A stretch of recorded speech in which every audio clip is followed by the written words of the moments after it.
Yo, so how's it going guys? Welcome back to another GTA 5 video. So last week I did put together a video showing you guys the top 3 best ways to make money in GTA 5 online, which a ton of you guys really seem to enjoy, as there was at least one method that all of you guys could grind out and make a ton of money straight away. However, some of those methods have changed or they've been updated, so I thought I'd go ahead and put together somewhat of an updated version. So as always, if you guys do enjoy the video and you would like to see me cover more epic money and RP guides in the future, all I ask is you guys do return the favor by dropping a like down below, and if you guys are new around here, feel free to subscribe as I do post daily GTA 5 videos. Without further ado, let's get into the video.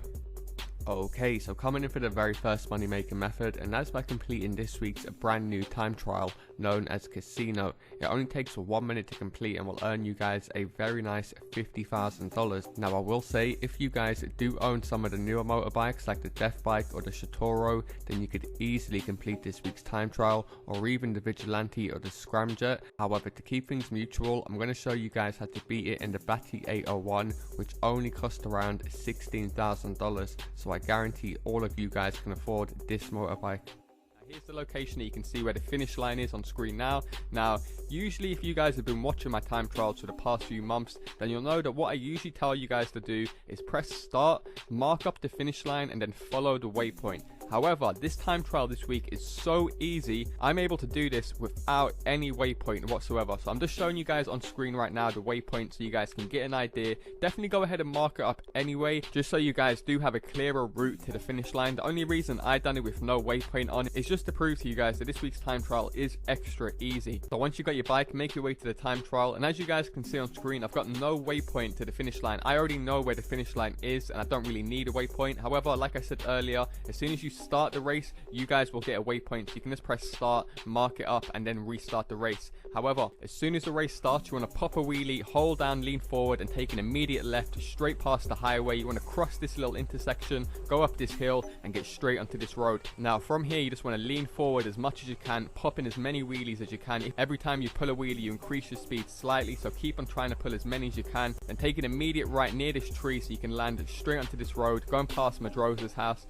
Keep on popping wheelies and leaning forward like I said earlier, then just take a right to go uphill. Now from here, you just want to keep on following this road, keep popping wheelies and leaning forward as much as you can. I know I like to say that word a lot, pop a wheelie. Just keep popping a wheelie. If I don't say pop a wheelie, then you're not going to pop a wheelie. Then take a left as soon as you see this little dirt path right here. As you guys can see, I mess up badly, but this time trial, like I said at the intro, is so goddamn easy. You can mess up by 4 or 5 seconds and still complete it. It's only a minute long, so you aren't wasting that much time anyway. Now take an immediate left as soon as you see this road, and then simply pop as many wheelies to the final line, and bang, you guys can see $52,000 in literally just 1 minute, which is just insane. However, moving into the second method in this video, and this is by selling the top range NPC cars. Now a little while back I did show you guys how you could spawn in the rare Dubster 2s, which do come in gold and chrome, so I will leave a link to that video down low in the description. However, in this video I'm going to show you guys how you could spawn in an unlimited amount of modified Sentinel XSs. Whilst it might not sell as much as the Dubster 2, the Dubster 2 method can be quite tedious, whereas the Sentinel XS method will work 100% of the time, every single time. First thing you guys want to do is be in a free roam session. This could be a public session, invite only session, or a crew session. It doesn't make a difference. Now once you guys are in a free roam session, you want to wait until the in-game time turns till 9 PM or 2100 hours. Now if you guys aren't aware how to check the time in your game, you can press start and it's usually in the top right, or you can just pull up your in-game phone and it will have it right at the top of your phone. However, once it reaches 9 PM in the game, you want to make your way to this point, and you basically want to run this route that you can see me tracing. So if you guys start on this corner that you can see me starting on now, you want to drive towards the Eclipse Towers, pass one street, take an immediate left, and take another left, past that street that we just passed again, and take another left, getting back to the corner where we originally started. So it's somewhat of like a mini rectangle. So as you guys can see on screen right now, I'm running the rectangle that I just showed you guys, passing the Epsilon Tower, which is a pretty well-known spot, so look out for that. You just want to drive up this road and then take another left, going towards the Tequila Lala bar. I can't even say that name to save my life, but this bar that you can see right underneath the billboard, you guys I'm pretty sure would know this bar. You want to take a look in the lane driving away from the Eclipse Towers, and then you guys should notice that I will spawn in a modded Sentinel XS. From here, just want to park in front of it, jump out, jump in the Sentinel, and literally take it over to any of your owned garages within the game. Now this is another great thing about this method. If you guys own an apartment at the Eclipse Towers, Del Piero, any of the Still apartments, it is literally less than a mile drive from the spawn location, so it's very quick. You can just simply go back and keep on getting them, try and stock up as much as you can. However, if the route I just showed you guys isn't spawning them in, then try and drive in the opposite direction of that route I just showed you guys. And as you guys can see now, I'm using a naked dune buggy, so the car really doesn't make a difference. And as you guys can see, a Sentinel XS spawns in yet again. All I have to do is throw the person out and simply go ahead and park it in my garage. Now this time someone came over to attack me because I was a CEO, and I'm glad they did, so I can show you guys what to do. Now say if you guys are a CEO or a VIP, and as you guys can see, some random persons came behind me, started shooting at my car. I started to panic because I'm right next to my thing. So what you want to do is quickly pull up your interaction menu, retire your CEO, and quickly enable passive mode. Now because guys will blow up your car and they can kill you, and I'll probably rob it and just go ahead and sell it for themselves. So as you guys can see, this guy tried it with me and he was very nearly successful at doing so. I'm not gonna lie, this is a big thing because you guys do have to remember the Eclipse Tower is the most owned property within GTA 5. There is always people hanging around this area, so if I was you guys, I would take no risks. Just go on passive mode for a little while until you're stocked up enough that you're happy with.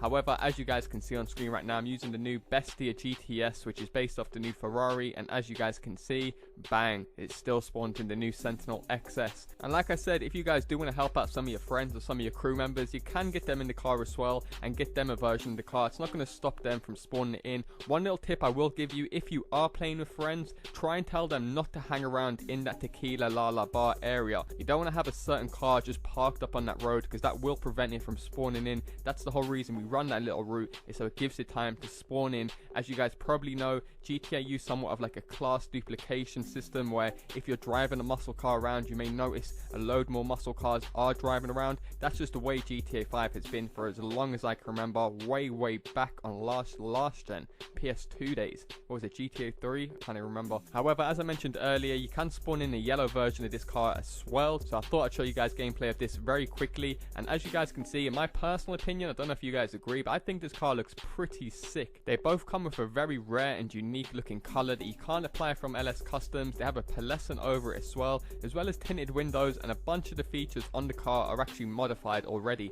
So you may have noticed like the rims, the exhaust, the bodywork, they are kitted out. So once you guys have got a few of these cars and you've sold them, like I said, you can always keep 2 for yourselves just to show off to your friends. They are pretty nice looking cars, just like the modified Sand King XLs that I showed you guys a few months ago. They also came in blue and yellow. Now if you guys aren't familiar, I believe this is somewhat of like a mini Easter egg, as Rockstar Games 2 logos, Rockstar Games and Rockstar Games North, are always blue and yellow. They're somewhat of like their little trademark colors. But I was just going to show you guys also, in case your garages do fill up, you can take this car over to any of your own garages and you're able to store it as many times as you like. And just in case you guys don't know, this is one of the highest selling cars in the game. Rockstar Games haven't lowered the sale price. It still does sell for 17.5k. So like I said, if you own at least one 10 car garage, it should take you about 10 to 15 minutes to fill that up, and that garage will now be worth $175,000, which is extremely good for such an easy and straightforward method.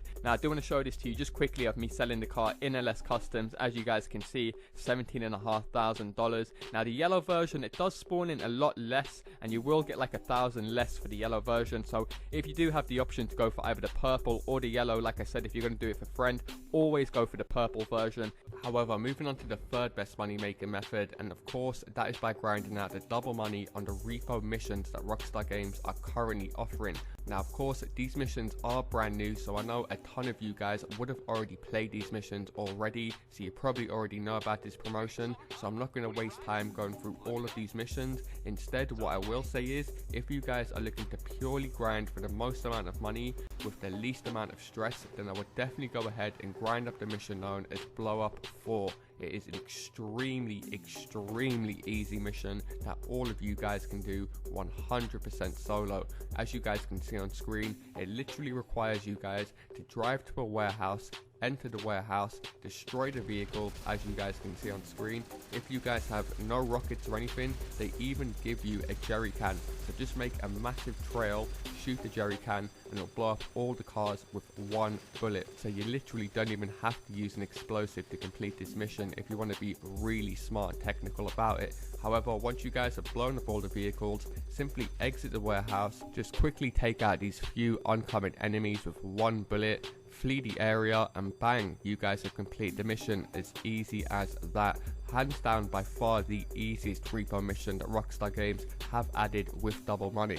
Now of course, to get the max pay on these repo missions, you guys will need to have the max 4 players. So if you are looking to grind out repo missions, do be sure to leave a comment down below saying looking for players to grind repo missions or method 3, and I'm pretty sure you guys will find a ton of players in no time. And also maybe leave what time zone you guys play in, just so you can match up with other players that will be on at the same time as you, and maybe whether or not you got a mic, as I know certain players always like to use mics. However, these missions really are a walk in the park, so I guarantee you'll all be able to beat them straight away. Nonetheless, that's going to do it for me guys, the top 3 best money making methods to be grinding out as of right now. As always, if you guys would like to see me cover more epic money and RP guides in the future, all I ask is you guys do return the favor by dropping a like down below, and if you guys are new around here, feel free to subscribe as I do post daily GTA 5 videos, and I'll see you guys in my next video. Peace!